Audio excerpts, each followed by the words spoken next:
out for trouble and make it double.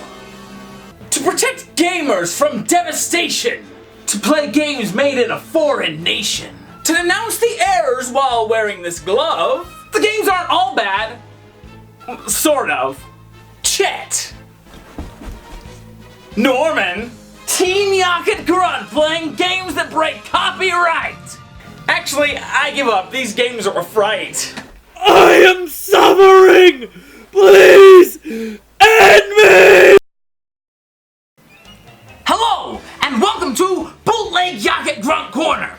Last year I played a little game called Pokemon Orange. Not an official Pokemon game, it's a bootleg. And it was a lot of fun. It had a lot of problems, but it was a lot of fun. And I decided, I want to play a lot more Pokemon bootleg games. So I went and I grabbed this. It's perfect for the inaugural episode, since I'm a Team Yaocket Grunt, I decided to play Pokemon Team Rocket Edition. Watermarked with the years 05, 06, and 07, this bootleg is from the mind of Pokeglitch, and much like D. Tyler before him, there is a self-insert once you get to the repurposed Game Freak building. I edited the overworld sprites. I am the map redesigner. I changed the text.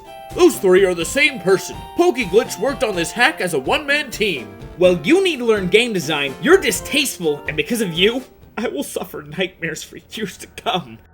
And I will address each one of those statements near the end of the review. So, as you boot up this game, you do get some custom art. The Nidorino Gengar fight has been replaced with a Meowth and Ekans. And on the title screen, we have James. Which is pretty cool because in this game, you play as James. So I go and I hit the new game function, and who am I greeted by but Giovanni. He explains how me and my sister Jessie will be competing to become his successor. So we start this game and I head around town and I can't really find Giovanni. But I do love how Professor Oak's aides have been replaced with Team Rocket grunts. But with no Geo to be found, I decide to head off. Don't try to escape. You were hiding from me, dude. So we go back to his lab and we get to choose our Pokemon. We get to choose from Gamin, Ekans, or Meowth. That is correct.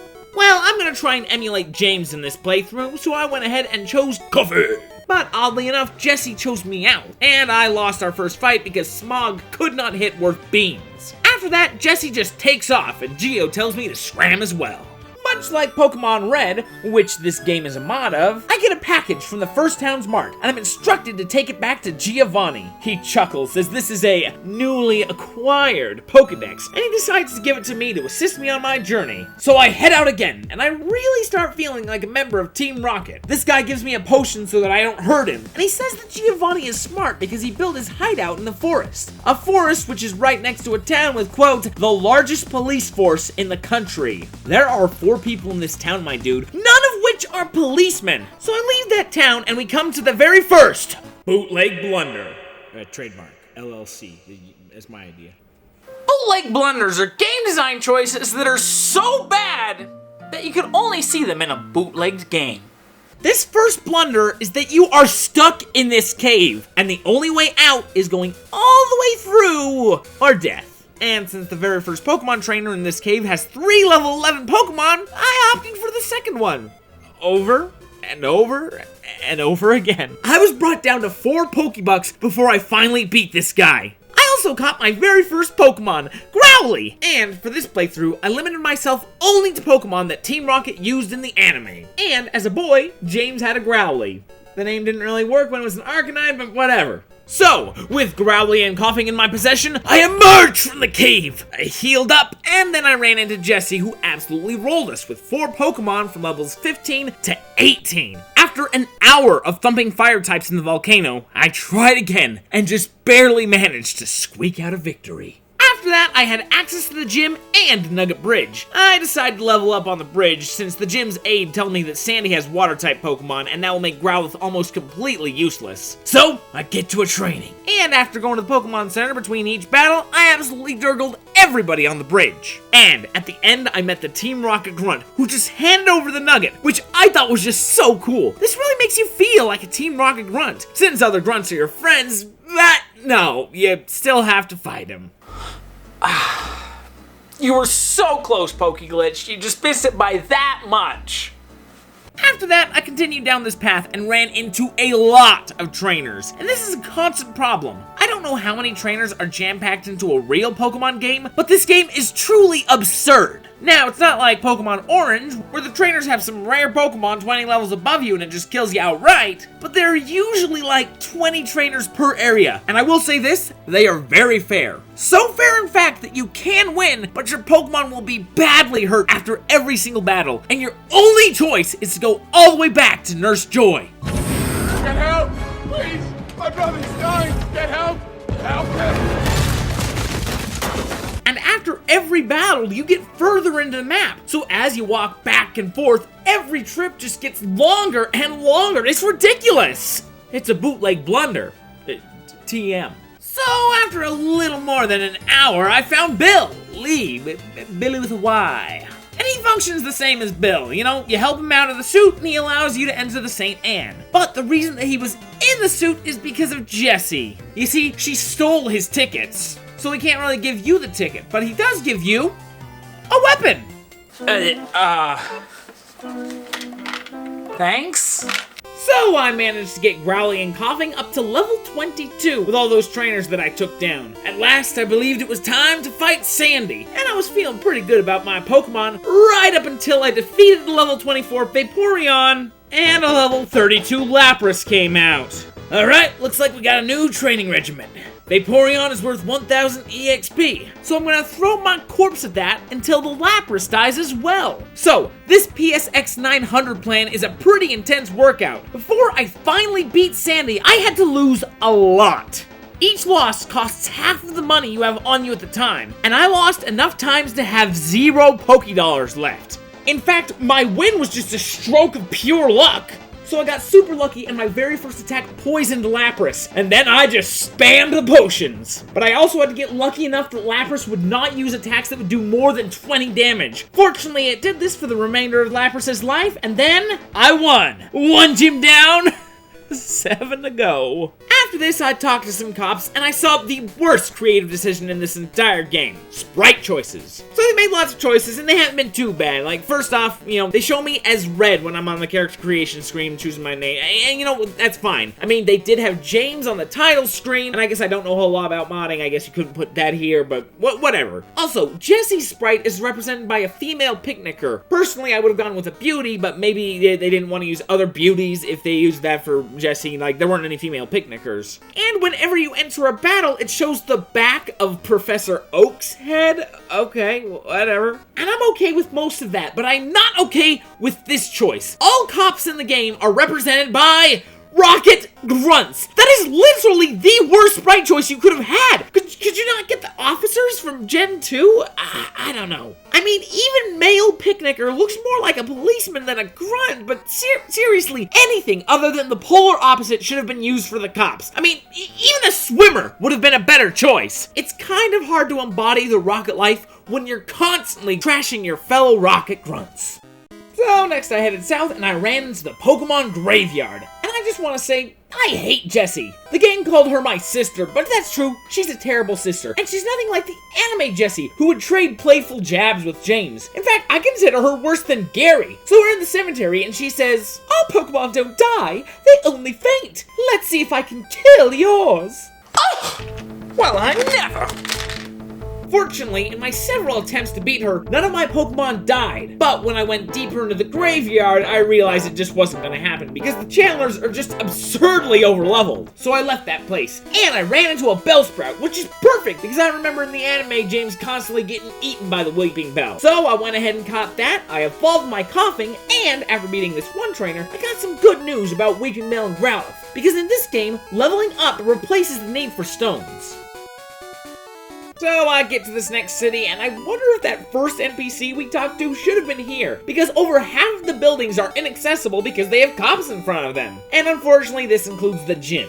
Well, the real gym. The dojo was still available, so I made my way through that real fast, and much like in the real game, once you defeat the Kingpin, he offers me one of the awesome Pokemon. So I decided to take old Brucey here, even though I won't be using him. But when I tried to grab Jackie as well, the game says, "Don't be too greedy." Better not get greedy! Are you kidding? This is Pokemon Team Rocket Edition. I would argue that this is the perfect time to get greedy. Once I left, I got properly traumatized by the overworld sprites, and I realized while playing this game that they are as unstable as the power structures in the Congo. Oh yeah, putting that Philly D viewership to work.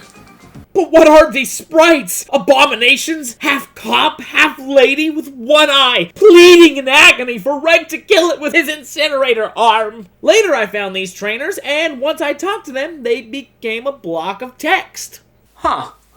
I wonder what it feels like to just become a bunch of letters. Ow! Ow! Ow! Ow! Perfect. Kill me later.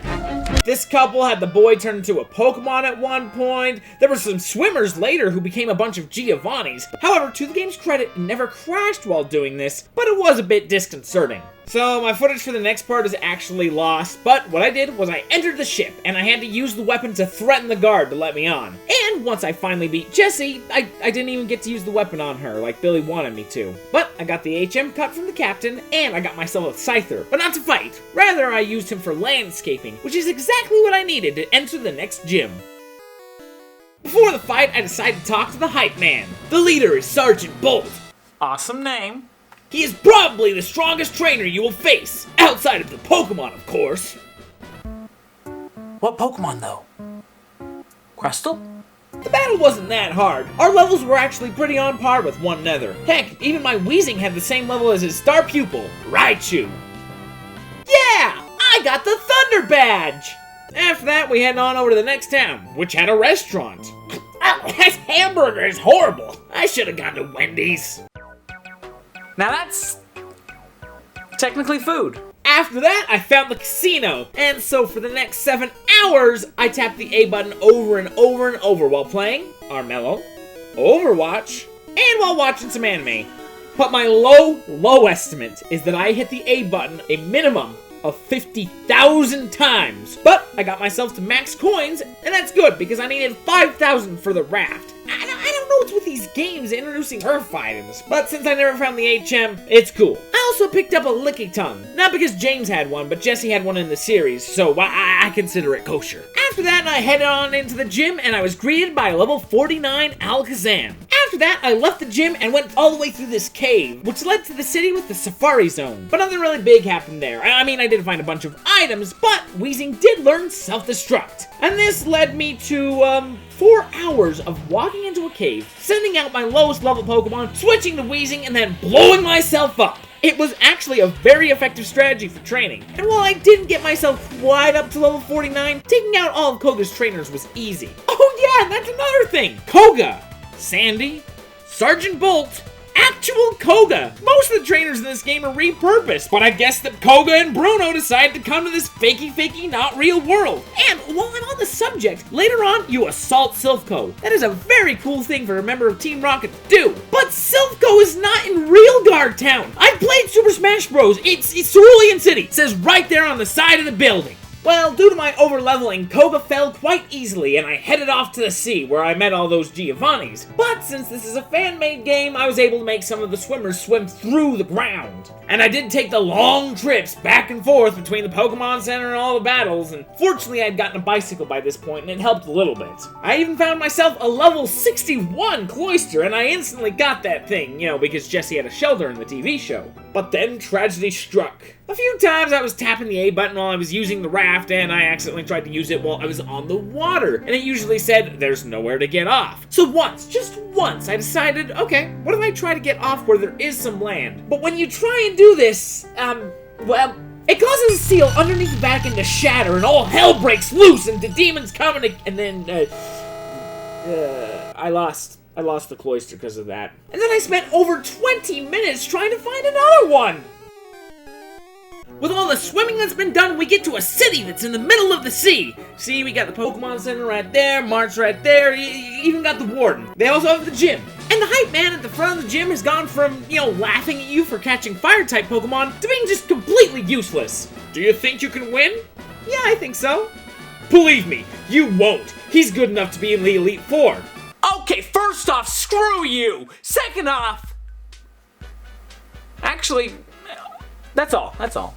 So the leader's name is Rocky, and he uses Brock's sprite, so naturally he sends out dragons. But, you know, 4 hours of self-destructing and I managed an easy W. Seriously, dude? Go screw yourself. So, after that, I hopped into a cave and waded through an excessive amount of trainers and made it to the last town. This one had a tough gym that apparently doubled as a police academy as well. Tons of tough trainers. I had to heal after every single one of them. But I do want to show you one of the trainers' text.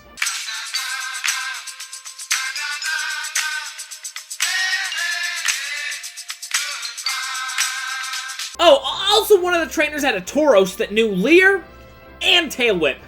This annoys me way more than it should. But I made it to the gym leader.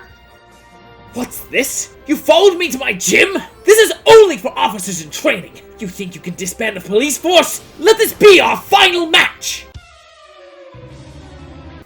Followed? Final battle? I think this guy already knows me. And this is only my 5th gym. I think I did something wrong. So, after winning the match, I realized I had screwed up pretty badly. I was right at the beginning of Victory Road, and I didn't even have strength. So, now it's time for some major backtracking, since this game had a huge bootleg blunder that made me accidentally sequence break a large portion of the game off. So first, I went back to the Safari Zone and found the Warden's pocket watch, right next to a sign that said they were looking for his pocket watch. I can't believe I lost my cat. Go spread the word. My cat.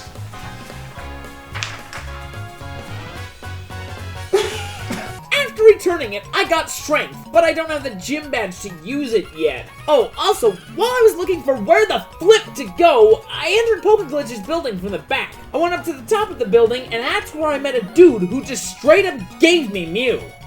Huh, neat.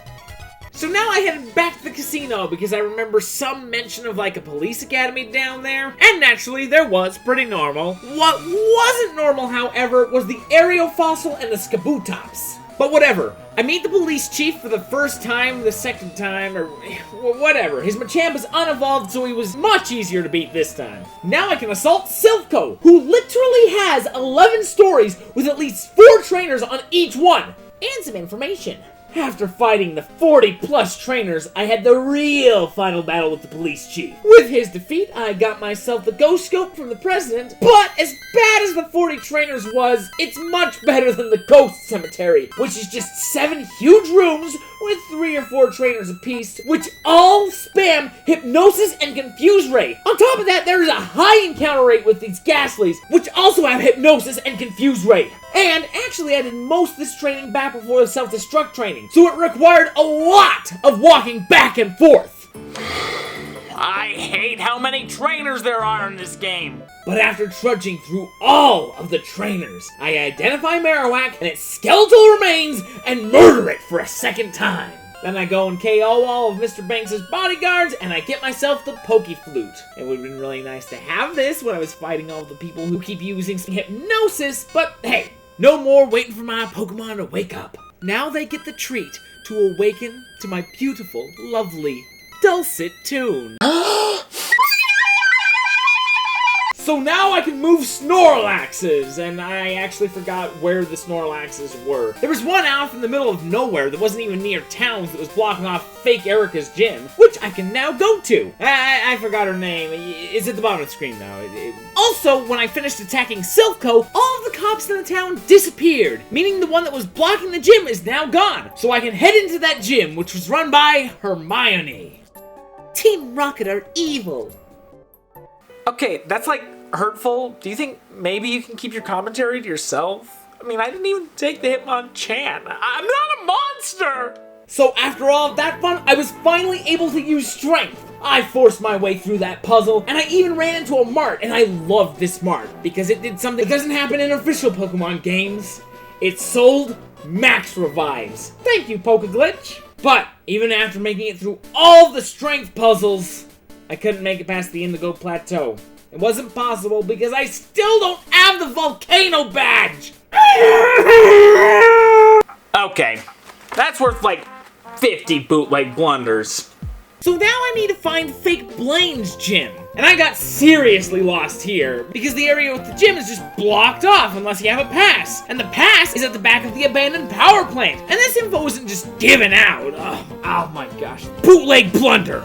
And I also take back what I said about the max revives. Fortunately, there is one playthrough here on YouTube, and I honestly wouldn't have been able to beat this game without that. So finally, I made it to the gym. Alright, let's answer some questions. You can learn every TM and HM. Okay. Oak is not the head of Team Rocket. Alright. Are there Pokemon who can only evolve through trading? Wrong? Okay, I know that this game is lending a hand by, like, not needing stones to evolve, but hold on a second.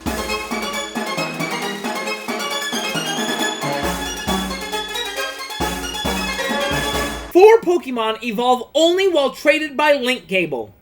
A social commentary. I'm a genius. And that's not even the most offensive part of this gym. I didn't battle the last trainer because I got the last question right, but I still talked to him after I beat Blaze. And he says, I was distracted. yay! Sucky map design, unstable overworld sprites. And dude, that's just not cool.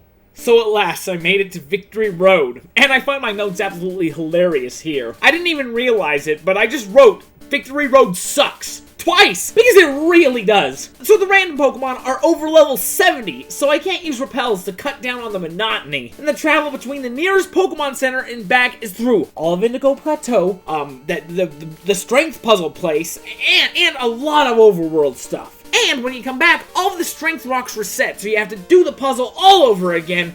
You know, honestly, every time I decided I needed to hit up Nurse Joy, it took a little over 10 minutes. I hated this place. Oh, also, every single trainer had at least one Hyper Potion. That's cool! But after 3 hours, I emerge. A wiser man. A stronger man. A broken man. Okay. Only 4, but probably 5 trainers left. The first one is Crystal, and looking at her Pokemon levels, I guess that I was going to be training one-on-one with her for a while, because I only have 4 PP restoring items, so when I decide to go for the top, I am only going to have 1 shot at it. So, after an hour of smashing my head against Crystal, I went for it. I had a pretty good run with her, and I figured now is as good a time as ever to go for it.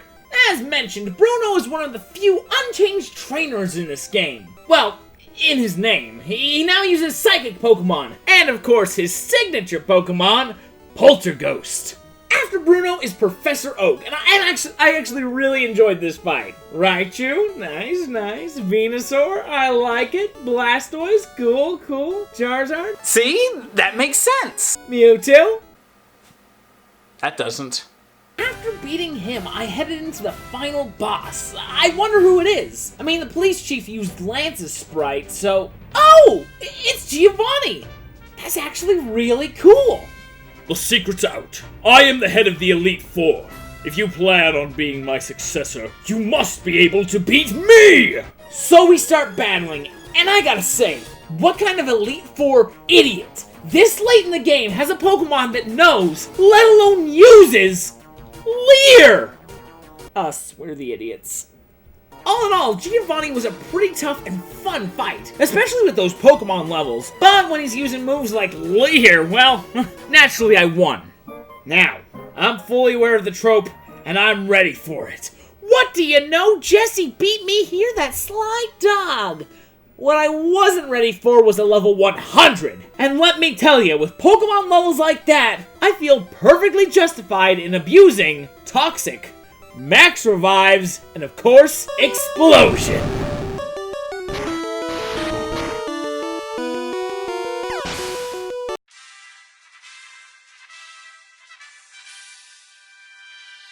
So Giovanni came in, scolded Jessie, told her he never wanted to see her again, and took me to the Hall of Fame. And you can tell at this point that the game is just trying its hardest to keep it together. But it did manage to keep it together long enough to register me and my Pokemon into the Hall of Fame.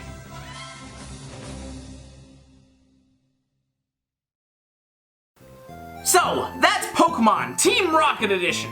Pretty well balanced game. In fact, it was too well balanced. The monotony of walking back and forth is probably what I remember most clearly about this game.